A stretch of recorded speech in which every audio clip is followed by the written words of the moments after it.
Ibu-ibu yang dimuliakan oleh Allah, alhamdulillah Allah mempertemukan kembali dalam pengajian kita di Musalla Nurul Iman Setui, Banda Aceh, pada jam-jam paling enak tidur ya. Ada yang bilang begini, kalau kita susah tidur, pergi ke pengajian, pasti tertidur. Jadi kalau susah tidur, pergi ke pengajian, pasti tertidur. Ya. Tunggu ya, nanti kita buktikan ya. Ibu-ibu yang dimuliakan oleh Allah, pada siang ini kita akan membahas diantaranya ya tentang keutamaan bulan Muharram. Ya, bulan Muharram. Ada satu puasa saum pada bulan Muharram. Puasa apa, Bu? Asyura. Apa artinya Asyura? Asyura apa artinya? Ashrun. Nah, Ashrun itu 30. Apa artinya? 10. Nah, 10. Asyura apa artinya? 10. Nah, 10 apa? Nah, 10 Muharram. Ya. Berarti pada tanggal 10 Muharram. Ada yang tanya sama saya, puasanya berapa hari, Ustaz? Saya jawab, puasanya 1 hari saja. Nah, terus ada yang tanya, bagaimana dengan puasa Tasu'ah? Ya? Tasu'ah itu tanggal berapa? 9 Muharram. Ya. Nah, ini akan kita bahas sedikit ya. Sebenarnya kita puasa berapa hari? 1 harikah pada tanggal 10 Muharram atau 2 hari? 9, 10.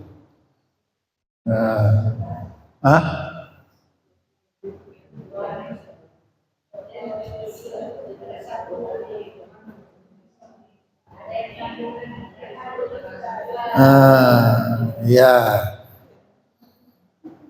Jadi berapa hari? Tanggal apa aja? 9, 10. Tapi Nabi puasa 1 hari.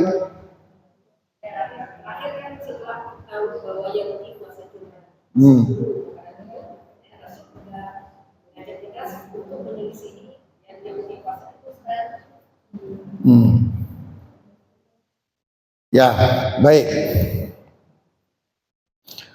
Jadi ada hadis ya dari sahabat Ibnu Abbas radhiyallahu anhu, hadis ini diriwayatkan oleh Imam Muslim dan lainnya. Jadi an Ibnu Abbas radhiyallahu anhu, dari Ibnu Abbas semoga Allah meridhoinya, ya, hina sama Rasulullah sallallahu alaihi wasallam yaum Asyura wa amara bisiyamihi. Ya, ketika Rasulullah sallallahu alaihi wasallam berpuasa Asyura pada tanggal berapa? 10. Wa amara bisiyamihi, kemudian Rasul memerintahkan untuk melakukannya. Qalu, para sahabat berkata, ya Rasulullah, wahai Rasulullah, ya, innahu yaumun, sesungguhnya hari Asyura itu adalah innahu yaumun tu'addibuhu al-yahudu wan nasara, hari yang diagungkan oleh orang Yahudi dan orang Nasrani. Ya. Ya. Jadi tadi apa? Kata Ibn Abbas, ketika Rasulullah Sallallahu Alaihi Wasallam berpuasa Asyura dan Rasulullah menganjurkan sahabatnya melakukannya, tapi ada sahabat mengatakan apa? Ya Rasulullah, wahai Rasulullah, innahu yaumun, sesungguhnya tanggal 10 itu Asyura itu yaumun tu'adzibuhu yahudu al-yahudu wan nasara, hari yang diagungkan oleh orang Yahudi dan orang Nasrani. Tu'adzibu adim ya. Faqal, maka Rasulullah mengatakan ya. Maka Rasulullah mengatakan, faqala Rasulullah sallallahu alaihi wasallam, idza kana al-amul muqbilu, jika datang tahun depan, insyaallah sumna ayyama at-tasi'a, kita akan berpuasa pada tanggal 9. Ya, kata Nabi apa? Jika datang tahun depan, kita akan berpuasa pada tanggal 9. Ya, sudah. Faqal, kemudian Ibnu Abbas mengatakan, falam ya'ti al-amul muqbilu, belum datang tahun depan, hatta tufiyat Rasulullah SAW, kemudian Rasulullah wafat. Sekarang pertanyaannya, Rasulullah berapa hari puasa? 1 hari, nggak sempat 2 hari. Itu pun tafsir. Maksud Nabi apakah hanya puasa tanggal 9 atau 9-10? Karena Nabi mengatakan apa? Jika datang tahun depan, kita akan berpuasa pada tanggal 9. Nabi nggak mengatakan 9 dan 10. Itu hanya tafsir. Jadi ditafsirkan tanggal 9 dan 10. Cuman pertanyaan saya, Nabi puasa berapa hari? Maka sebaiknya kita 1 hari saja. Karena Nabi juga puasa 1 hari. Walaupun ya mau puasa 9, 10 ya silakan. Tapi Nabi dan para sahabat hanya puasa 1 hari. Nabi hanya puasa, enggak sempat puasa pada tanggal 9 karena itu juga kita tidak ada kejelasan apakah maksudnya puasa tanggal 9 dan 10 atau tanggal 9 puasa 10 tidak. Ini tafsir pemahaman. Ya. Pertanyaannya, boleh nggak kita puasa pada tanggal 9 dan 10? Silakan saja, karena Nabi juga pernah ya, namanya sunnah hamiyah. Keinginan yang belum tercapai. Tapi kalau ditanya, Nabi berapa hari puasa? 1. Saya rasa lebih bagus kita bagaimana Nabi saja. Nabi 1 hari, kita juga 1 hari. Kalau mau 2 hari, boleh juga. Nah, paham ya? Nah, tapi kalau saya ditanya mana lebih bagus, ya kita mengikuti Nabi aja. Kalau Nabi 1 hari, kita juga 1 hari. Nah, paham ya? Kemudian apa keutamaannya kita puasa Asyura? Coba perhatikan.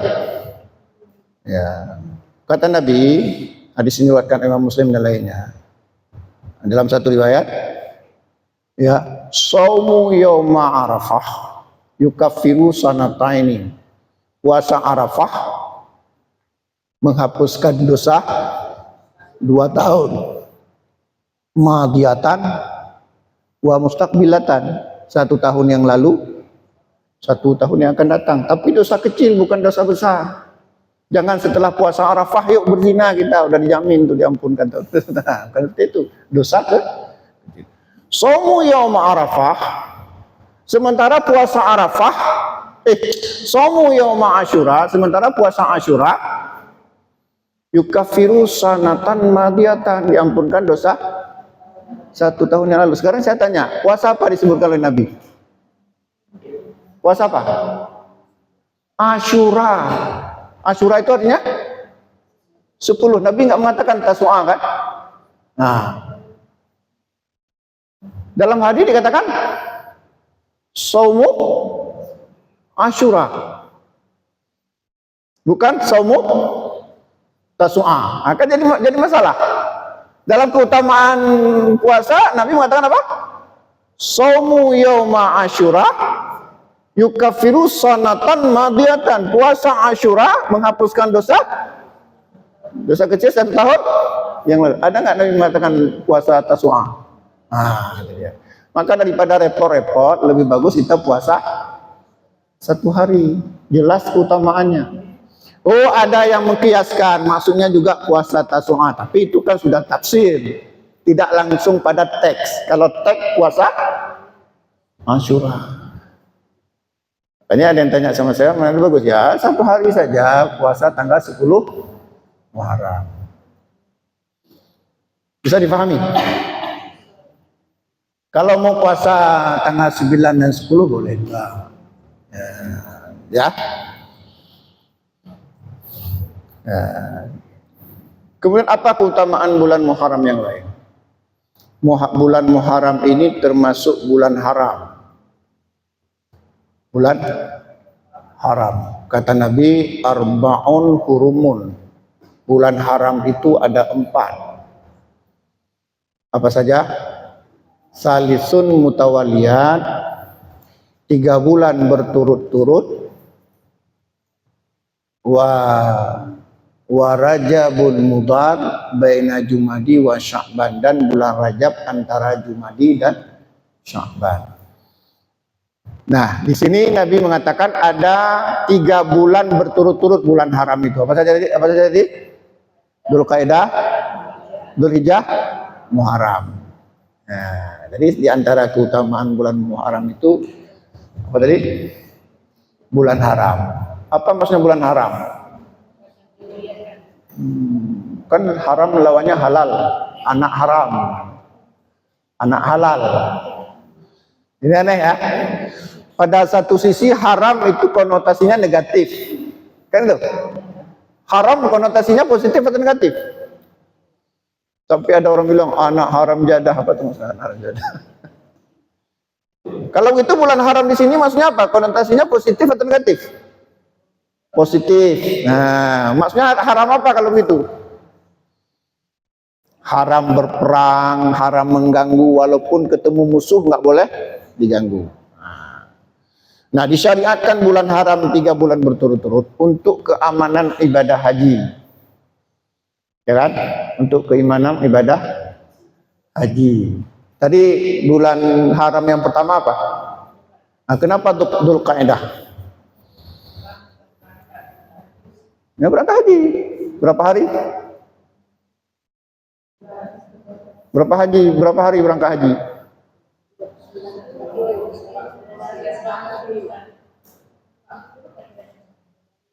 Enggak, misalnya gini, berangkat haji itu berapa hari? Perjalanannya 1 hari ya? Jadi kenapa juga harus 1 bulan?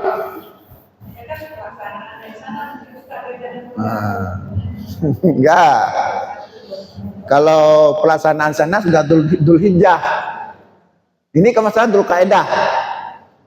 Nah, jadi gini itu, dulu orang naik haji itu 1 bulan, Bu. Naik haji berapa lama? 1 bulan. Naik di Labuhan Haji sana, kalau di Aceh ini dulu Labuhan Haji, maka dikatakan Labuhan Haji. Dulu situ naik kapal orang berhaji. Itu berangkat ke Mekah waktunya 1 bulan. Nah, pokoknya puas mancing lah. Nah, ya, puas mancing bulan. Kalau sekarang ya berapa jam? 4 jam. Sudah sampai di Mekah kan sudah bulan Dzulhijjah. Nanti umroh dulu pada tanggal 8 Dzulhijjah, hari tarwiyah mulai berhaji. Pulangnya Muharram. Jadi Muharram juga bulan haram, juga aman, nggak diganggu. Itu juga butuh waktu 1 bulan. Makanya orang zaman dulu kalau pergi haji nggak pulang dulu, belajar dulu seperti Haji Ahmad Dahlan, Muhammad Darwi sampai 1 tahun belajar. Karena tanggung pulang. Nggak kayak sekarang 8 jam.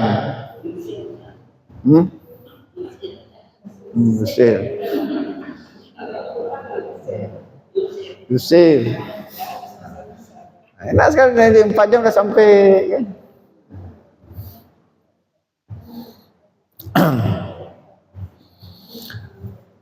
Nah, ada hadis lain dari Aisyah.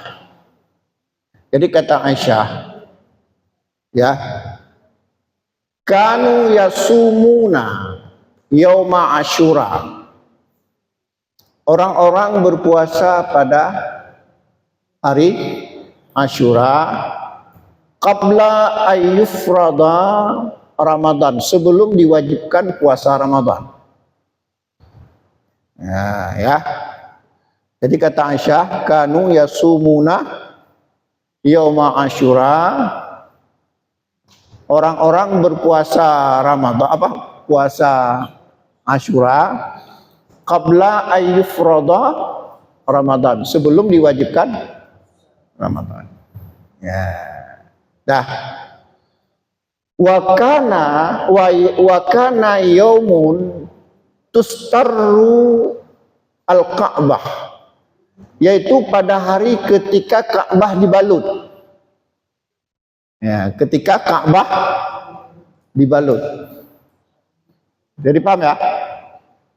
Jadi orang-orang berpuasa Asyura itu, ya, orang-orang berpuasa Asyura, kemudian sebelum diwajibkan puasa Ramadan, pada hari ketika Ka'bah dibalut.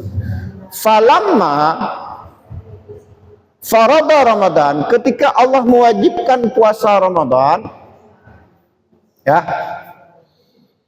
ketika Allah mewajibkan puasa Ramadan, faqal, maka Nabi mengatakan, ya, man syaa, ya, man syaa, ya, falyasumhu, man syaa ayyasumahu falyasumhu, barang siapa yang ingin berpuasa silakan berpuasa. Puasa apa? Puasa Asyura. Wa man syaa ayyutraka falyutrukhu, apabila barang siapa yang ingin enggak puasa juga boleh enggak puasa. Nah, pernyataan Nabi ini menunjukkan hukum puasa Asyura apa? Sunat. Nah, hukum puasa Asyura sunat. Ya. Ya. Jadi pernyataan Nabi ini menunjukkan hukum puasa itu sunat. Nah, dari hadis-hadis tadi terkesan kan puasa Asyura ini kan Nabi seolah-olah mencontoh Yahudi. Nabi itu kan puasa yang diagungkan oleh Yahudi dan Nasrani. Sebenarnya tidak. Kenapa? Kata-kata Aisyah juga, ya, anna Quraisyan, sesungguhnya orang Quraisy, ya, kanat tasumu Asyura, juga puasa Asyura.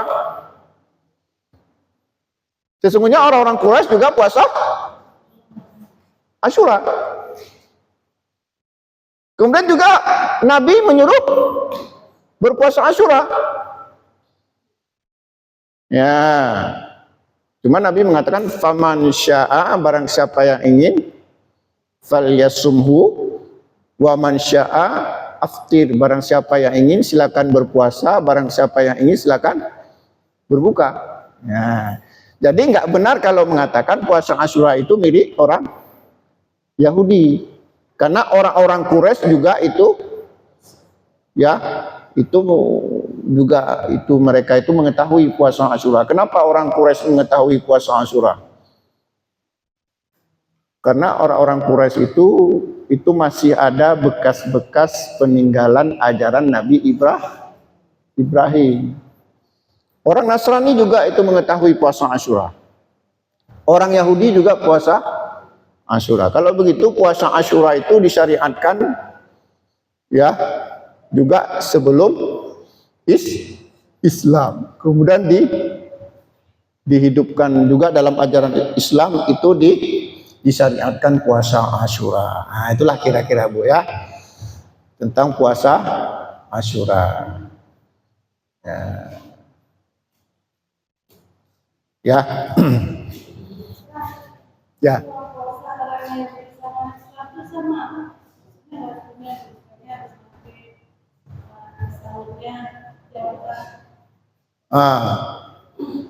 Yang jelas Bu, tidak sama dan tidak ada informasi. Kita meyakini itu tidak sama. Ya, tidak ada informasi. Cuman Nabi mengatakan bahwa orang Yahudi dan orang Nasrani itu ada puasanya. Cuman sampai situ saja, tidak dijelaskan kaifiatnya. Ya, kita nggak boleh mereka-reka. Karena Allah melarang, kata Allah berfirman, wala taqfu ma laisa laka bihi ilmun. Jangan kamu mengikuti sesuatu yang kamu tidak punya ilmu. Kita hanya mengetahui orang Yahudi ada puasa, orang Nasrani juga ada. Tapi bagaimana puasanya nggak ada ilmu kita. Tapi puasanya orang Islam jelas. Dimulai ketika terbit fajar, diakhiri ketika terbenam matahari. Ya, diawali ketika terbit fajar, diakhiri dengan terbenam matahari. Itu cuma apakah puasa orang Yahudi dan Nasrani seperti itu juga nggak ada ilmu kita. Ya, makanya sebenarnya ya imsak itu nggak ada dalam Islam. Imsak itu kan seolah-olah kita mulai berpuasa ketika imsak kan gitu. Ketika bunyi serunai, seolah-olah mulai berpuasa, nggak makan. Nah, itu keliru. Padahal mulai kita berpuasa ketika terbit fajar. Kata Nabi apa? Al-fajru fajrani. Fajar itu ada dua. Yang pertama apa disebut? Fajar kadzib. Nah, kadzib itu bohong. Kenapa bohong? Karena nampak di ufuk seperti fajar, tapi kemudian dia hilang, kembali hitam. Makanya dibohongi kita.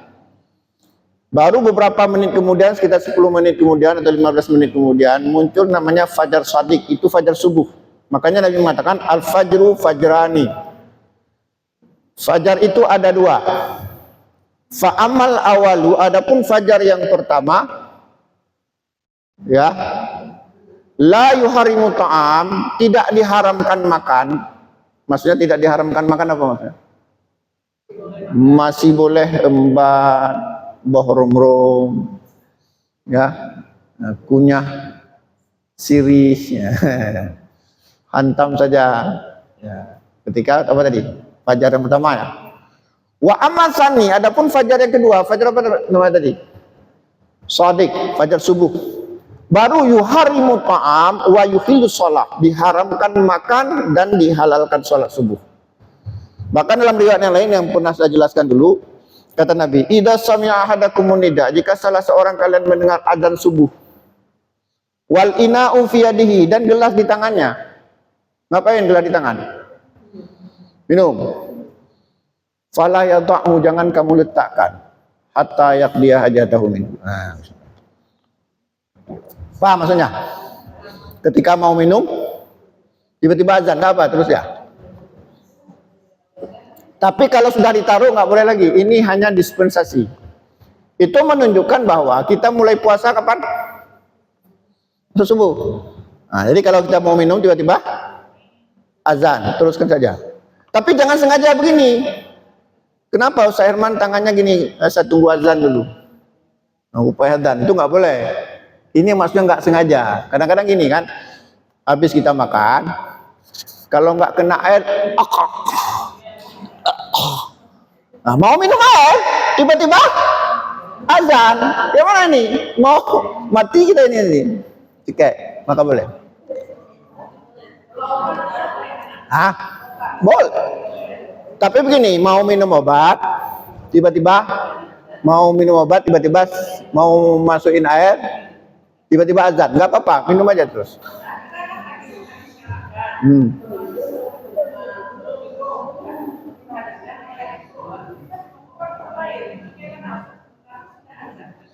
Kalau belum dipegang, belum kita mau minum, itu nggak boleh. Ini maksudnya sudah terlanjur kita mau minum, tiba-tiba azan. Atau tiba-tiba mau minum, ini kan belum azan nih. Ambil obat, Allahu Akbar, Allahu Akbar. Bawa ini aja. Paham ya? Tapi misalnya Allahu Akbar, Allah, udah azan tuh, ambil obat. Itu nggak boleh. Itu nggak boleh. Sudah azan baru ambil obat, baru ambil air, itu nggak boleh. Itu udah.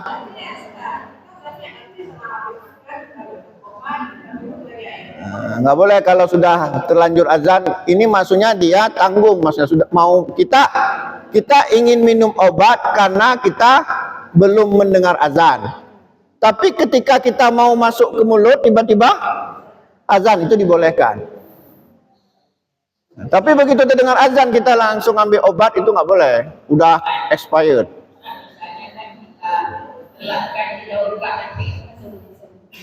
Apanya?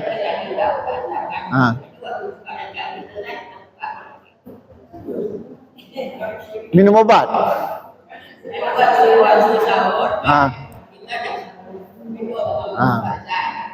Jadi jangan apa nggak enak hati nanti waktu bukanya misalnya baru aja baru bukanya lebih sih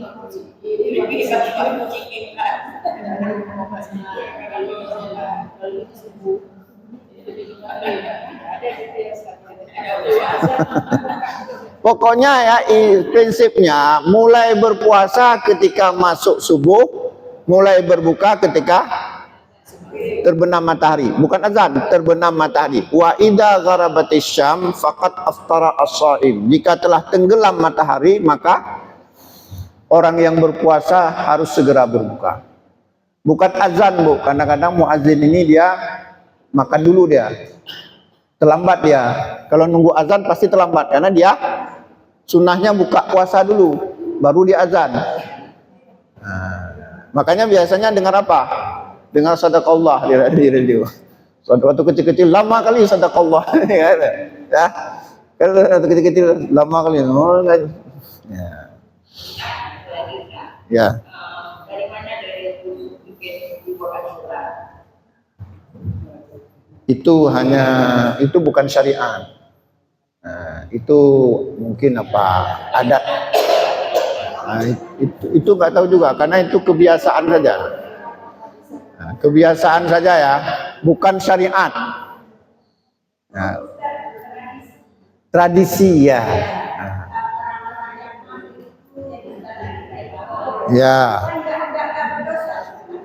Ya, kalau kita anggap itu agama dosa, tapi kalau menganggap itu hanya tradisi nggak apa-apa. Jangan kita anggap itu ajaran itu udah takut punya keyakinan macam-macam. Begini, buat bubur itu di hari untuk buka puasa Asyura itu, buat bubur itu bagus. Bahkan itu terhitung kita bersedekah. Tapi jangan dikaitkan dengan Asyura karena itu tradisi tadi. Ya, tradisi adat aja, nggak ada hubungan dengan agama. Jangan dikira kalau buat bubur lantas kemudian dapat pahala. Nggak dapat pahala, paling pahala kita bersedekah, kasih makan orang ya, itu pahala sedekah. Kalau pahala sedekah itu nggak mesti pada Asyura, kapan saja. Tuh ya. Ada lagi bertanya sebelum kita lanjutkan? Tapi saran saya ibu-ibu ya, ibu-ibu itu harus sering-sering berpuasa. Apalagi yang badannya cukup besar.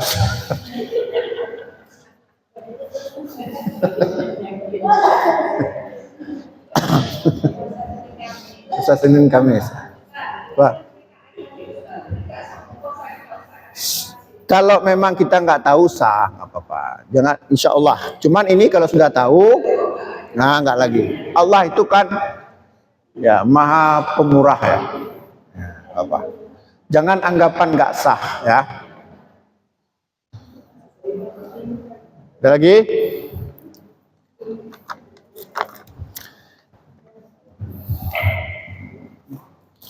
Jadi saya ulangi bahwa pernah ada hadis dari Ibnu Abbas juga. Jadi kata Ibnu Abbas, ya, anna Nabi Sallallahu Alaihi Wasallam, sesungguhnya Nabi Sallallahu Alaihi Wasallam, ya, Lama qadimal Madinah, ketika sampai di Madinah, wajadahum yasumuna yauman. Mereka melihat orang-orang Yahudi berpuasa pada hari, yakni Asyura, pada hari Asyura. Kalau kemudian diberitahu kepada Rasulullah, ya, hada yaumun azimun, ini hari raya. Hari raya siapa? Yahudi. Ya. Nah, wa huwa yaumun, ya, najjallahu fihi Musa. Nah, ternyata puasa Asyura itu adalah hari di mana Allah menyelamatkan Musa wa akhraqa ala Fir'aun, dan menenggelamkan Fir'aun dan pengikutnya. Ya, dah. Fasama Musa, kemudian Nabi Musa berpuasa. Syukran lillah, karena syukur kepada Allah. Kenapa? Diselamatkan. Ya, dah, karena diselamatkan. Fakal, maka Nabi mengatakan, ana ula bi Musa minhum, aku lebih dekat kepada, lebih utama, lebih dekat kepada Musa daripada mereka, daripada orang Yahudi. Ya, fasamahu, kemudian Nabi berpuasa. Puasa apa tadi? Asyura. Wa amara bisiyamihi, kemudian memerintahkan untuk berpuasa. Tapi ingat, ketika di Mekah, ya, orang-orang Quraisy juga sudah tahu puasa Asyura. Dan juga Nabi, ya, itu di Mekah juga sudah berpuasa Asyura. Inna Quraisy kanat tasumu Asyura wa amara bisiyamihi. Sesungguhnya orang-orang Quraisy itu berpuasa Asyura, dan Rasulullah juga memerintahkan berpuasa Asyura. Nah, jadi bukan, kadang-kadang ada sebagian berpedoman pada hadis tadi ketika Nabi sampai di Madinah mengatakan seolah-olah Nabi puasa Asyura mengikuti Yahudi, padahal tidak. Ketika di Mekah pun Nabi sudah puasa Asyura, dan orang-orang kafir Quraisy pun itu sudah mengenal puasa Asyura karena bekas-bekas peninggalan Nabi Ibrahim. Nah, itulah kira-kira. Ya. Tadi saya tanya kenapa kita sering-sering berpuasa. Ya. Ya, saya anjurkan ibu-ibu berpuasa. Kenapa? Karena ada penelitian.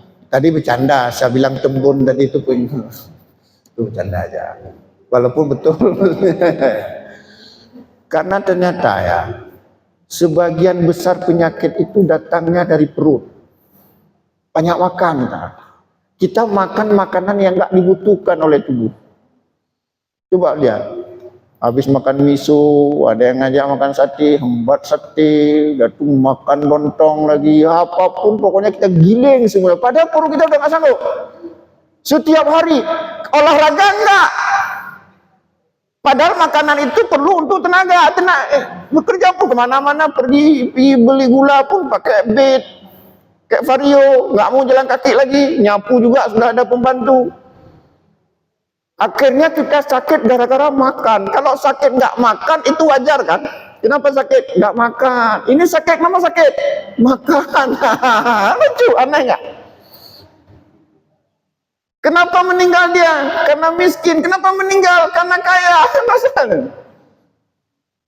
Meninggal karena kaya. Kenapa meninggal karena kaya? Makan suka hati. Nah, ya, maka puasa itu bagus sekali. Bahkan kepada orang yang belum ada uang beli mahar, apalagi sekarang satu mayam berapa? 4 juta. Kalau 15 mayam 60 juta pada copeng. Maka Nabi juga menganjurkan banyak-banyak berpuasa. Ya ma'syaras syababi man istata'a minkumul ba'a falyatazawwaj. Wahai anak muda kayak saya nih. Udah tua nih. Wahai anak muda, Jika kamu sudah punya kemampuan lahir batin, maka menikahlah. Menikah. Fa innahu aghaddu lil basar wa ahsanu lil fajar.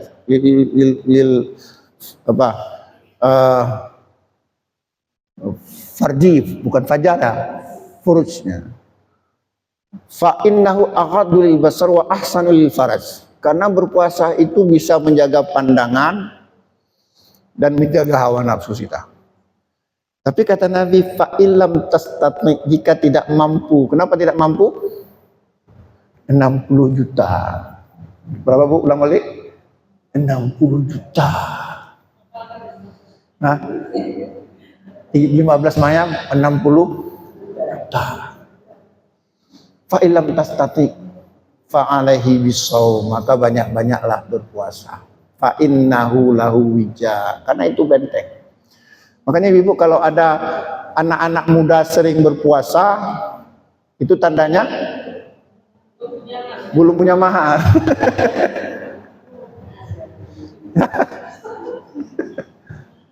Ya, kalau anak muda sering berpuasa karena dia belum cukup mahar. Itulah, nggak tahu kita ini. Padahal Nabi jelas-jelas mengatakan khairun nisa'i aisaru ammaunah. Wanita yang paling solehah, yang paling baik, yang mudah maharnya. Mudah ini kan relatif. Bisa mudah 100 mayam, bisa mudah setengah mayam. Apa? Nanti kalau udah menikah cari sendiri. Saya Bu, nih saya beri gambaran. Saya menikah Bu, maharnya nggak ada emas. Cuman sebuah mushaf Al-Quran. Saya masih kuliah saat itu. Cuman saat itu masih sedang ngetren kuliah sampai nikah. Saya lamar sendiri, ternyata alhamdulillah nggak ada kelaparan, alhamdulillah. Hidup normal juga. Kenapa orang-orang sekarang itu kok takut? Dan mertua saya menerima waktu saya bilang, silakan, nggak apa-apa. Nggak ada ditolak. Oh Herman, kamu belum ada, pergi sana, jangan lama-lama, anak saya nanti mati kelaparan anak saya. Nggak ada bilang gitu. Buktinya nggak kelaparan, normal juga. Orang punya mobil, saya juga punya mobil, walaupun mobil saya mobil peluk sabun. Enak. Tuh. Nah, itu. Nah, ini nggak takut. Belum cukup uang, akhirnya apa? Mati pajak, Bu. Paham mati pajak? Berumur akhirnya. Lama-lama stres. Ada beberapa orang kawan saya itu udah stres. Nah, inilah ya yang kadang-kadang terjadi, kasihan. Ada lagi yang mau bertanya, silakan. Tuan.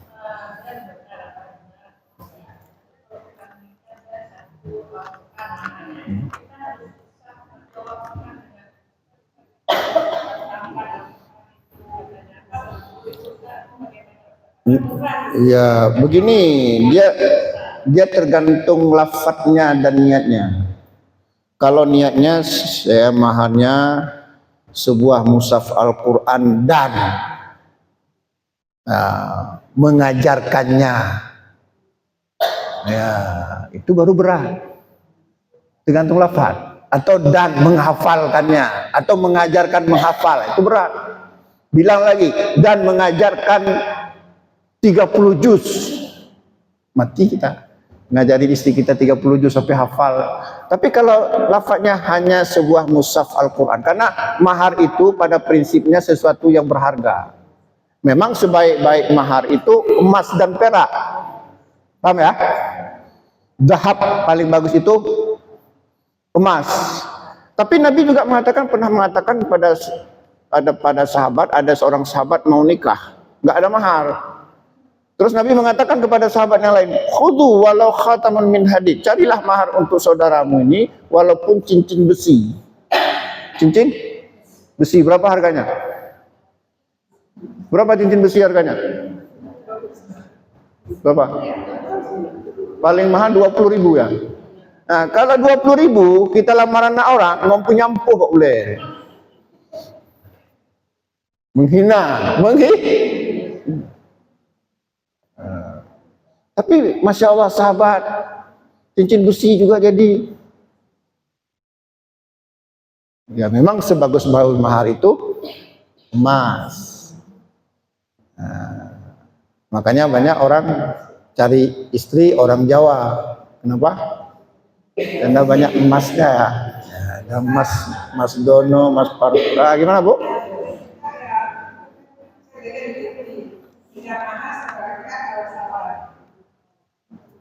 Boleh juga. Ya, karena pada prinsipnya mahar itu adalah simbol tanggung jawab, bukan harga. Paham ya? Mahar itu, maunah itu simbol tanggung jawab. Bukan harga seorang wanita. Kita kadang-kadang salah. Assalamualaikum, waalaikumsalam, mau melamar anak ibu. Nah, berapa maharnya? 20 mayam. Bisa kurang? Murah tak anak lu memang. Nah, murah tak anak lu. Nah, kalau sudah murah dan mahal itu berarti kita sudah salah paham terhadap mahar. Mahar itu bukan alat jual beli. Kalau itu harga, wanita salehah itu nggak bisa dihargai dengan benda. Paham ya? 100 mayam pun itu nggak bisa dihargai karena wanita itu sangat mahal. Coba perhatikan hadis ini, kata Nabi, ad-dunya mata'un wa khairu mata'in dunya al-mar'atus salihah. Dunia ini perhiasan. Dan sebagus-bagus perhiasan dunia adalah istri yang salihah. Apa perhiasan dunia yang paling hebat? Berlian, zamrud, safir. Lagi. Berapa harganya? Katakanlah 1 triliun. Ya, berlian, emas 1 triliun. Sebesar mobil sahabat. Tapi ternyata wanita solehah lebih tinggi dari itu. Itu kalau harga. Makanya mahar itu bukan harga, itu simbol tanggung jawab. Kita salah paham. Kalau seolah-olah kalau anak kita dilamar 10 mayam, malu kita, 10 mayam. 10 mayam. Berapa mahar anak ibu? 10 mayam.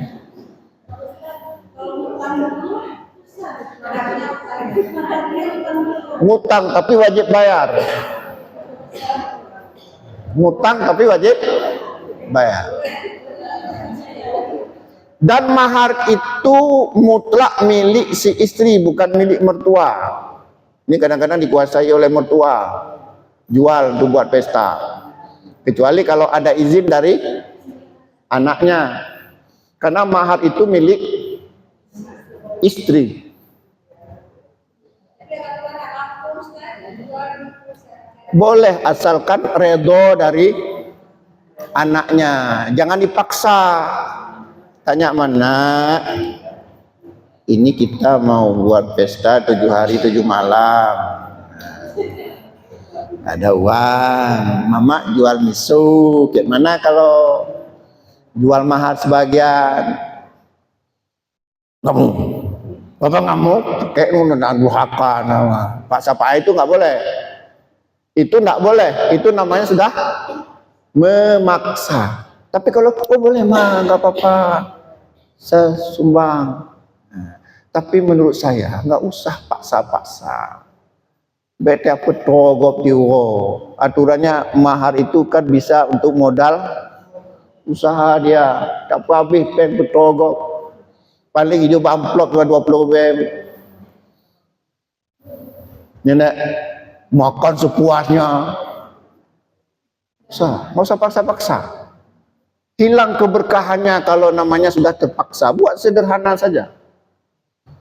Ya, karena mahar itu sebenarnya disyariatkan dalam Islam untuk jaga-jaga modal kehidupan. Contoh misalnya gini, ketika kondisi sulit, gimana nih dek, nih kita susah kali hidup nih, abang pun barusan dipecat kemarin karena nggak salat subuh. Nah, mana ini? Aduh, alhamdulillah bang ada mahar ini. Kita jual aja 5 mayam. Nah, kan itulah dia manfaatnya. Tapi ini sudah habis. Kemana habisnya? kenduri petrogok nih. Kapan dah? Yang ada capek aja kita. Habis uang. Ini maaf ya, jangan marah sama saya. Ini ece-ece. Nah itu. Tapi kalau kita mampu nggak apa-apa, anggap aja kita bersedekah. Anggap bersedekah, membahagiakan orang lain itu juga ada apa-apa. Tapi kalau memaksakan diri, ini saya kasih contoh ya. Jangan nggak usah pakai mic. Ada satu orang, dia buat pesta, megah. Dia pinjam uang sama orang 400 juta. Setelah selesai nggak sanggup bayar uang. Sampai sekarang entah sudah lunas atau belum.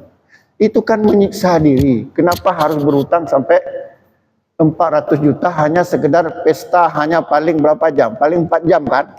11, 12, 1, 2, 4 jam, 400 juta. Kalau uang kontan kita itu mungkin nggak apa-apa. Ini pinjam sama orang. Padahal janji sebulan dibayar. Apa? Jadi keberkahan rumah tangga itu akhirnya hilang. Orang setelah menikah bahagia, ini setelah pesta semuanya gini.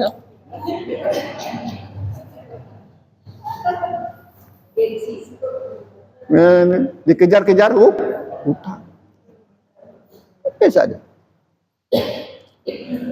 Kalau ada uang lain ya. Kalau ada uang kita ingin bersedekah, ingin buat pesta besar-besaran, nggak apa-apa. Asalkan kita jaga jangan sampai mengandung hal yang haram. Silakan aja bersedekah. Anggap bersedekah. Kita undang seluruhnya anak yatim, fakir, miskin, silakan kunjung. Buat. Bagus. Tapi jika itu memang apa? Kita ada uang, kita berniat bersedekah. Tapi kalau harus hutang-hutang, apalagi maaf ya, bersolek, habis-habisan tabaruk. Waktu duhur gimana wuduknya? Kalau wuduk hilang nanti videonya nih. Jadi itulah. Tuhan. Itulah masalah orang meninggal saya rasa jangan dibahas Bu, panjang kali. Kita bahas yang ini aja lah. Karena kalau itu kita bahas panjang dan ada stres kita. Kadang-kadang Allah udahlah ya. Makanya kita kembali kepada Islam yang sebenarnya. Bagaimana tuntunan Nabi? Sebenarnya Islam itu sangat mudah. Sesuai dengan fitrah dan keadaan manusia. Kita saja yang memberat-beratkan. Kita saja yang memberat-beratkan. Kalau sekarang misalnya kita lamaran orang, kalau nggak ada persiapan kita uang minimal 50 juta, nggak berani. Udah uang. Syukur saya sudah punya istri. Kalau belum punya istri, saya juga. Kecuali kalau nambah satu lagi ya, nggak ada yang mau. Ya, kan ecek-eceknya. Ya.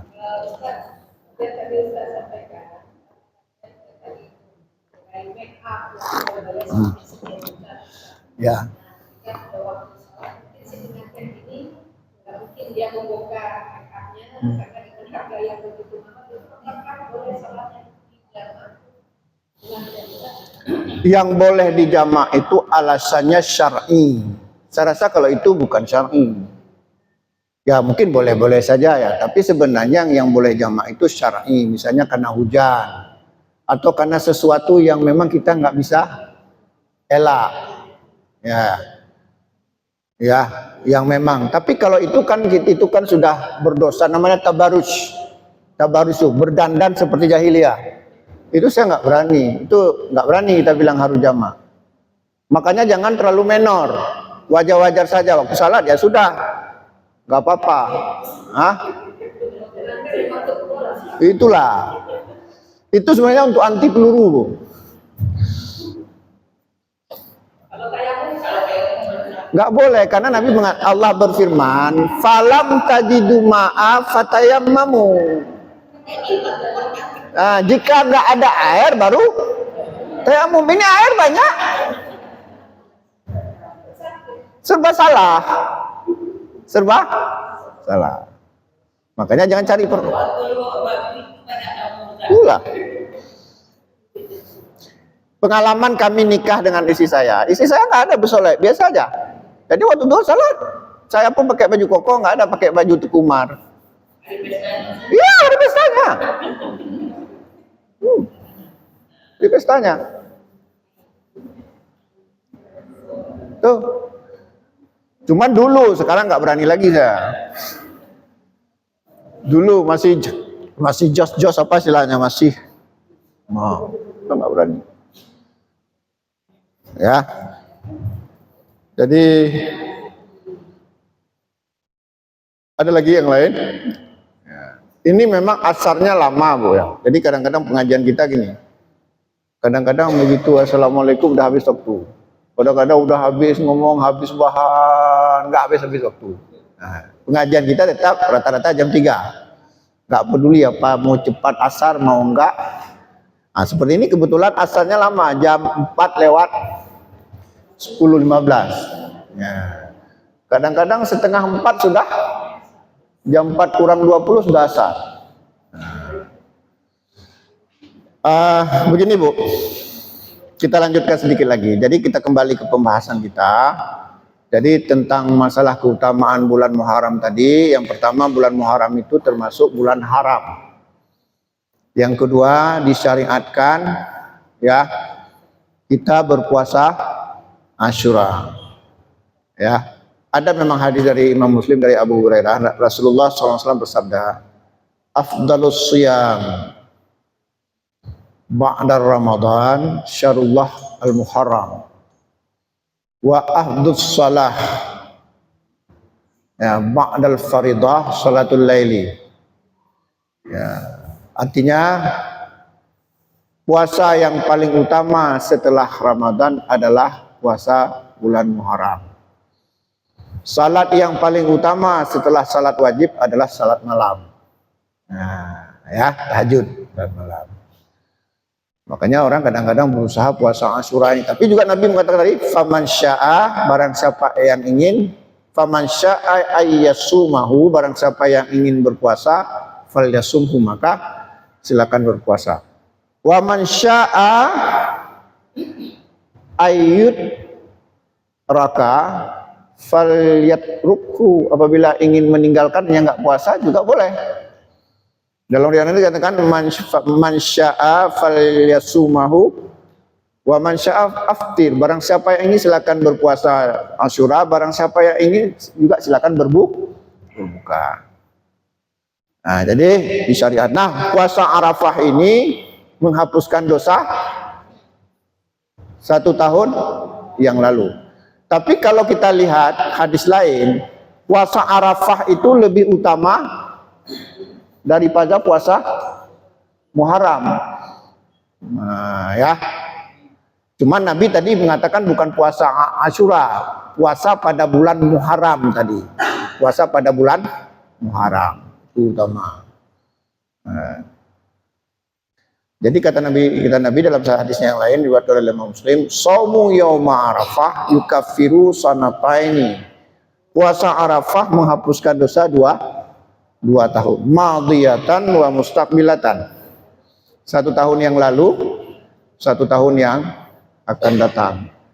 Wa shaumu yauma Asyura, dan puasa Asyura itu yukaffiru sanatan madiyatan. Puasa Asyura itu menghapuskan dosa 1 tahun yang lalu. Tapi dosa kecil, bukan dosa besar. Nah, kalau kita lihat hadis ini, lebih utama mana? Puasa Arafah atau puasa Asyura? Puasa Arafah. Ya.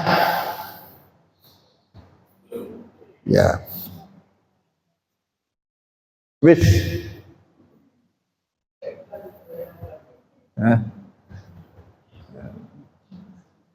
Wis.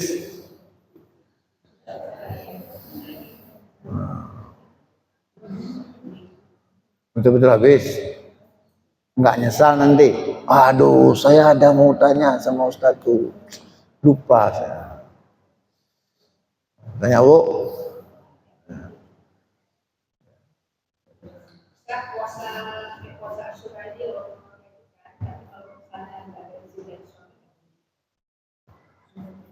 Begini, kata Nabi, la ta'ata fi maksyatillah, innama ta'atu fil ma'ruf. tidak boleh taat dalam bermaksiat kepada Allah. Taat itu dalam masalah kebaikan. Ya. Tapi meskipun begitu, ya, harus minta izinlah sama suami karena ada alasan lain.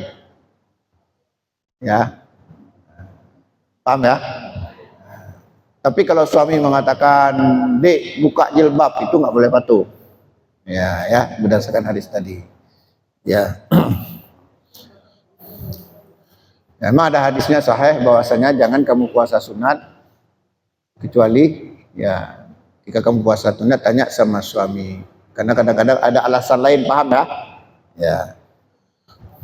Ada lagi pertanyaan? Kalau tidak ada kita akhiri saja ya. Mudah-mudahan ada manfaatnya. Aqulu biqauli hadza fastaghfiruhu innahu ghafurur rahim. Wassalamualaikum warahmatullahi wabarakatuh.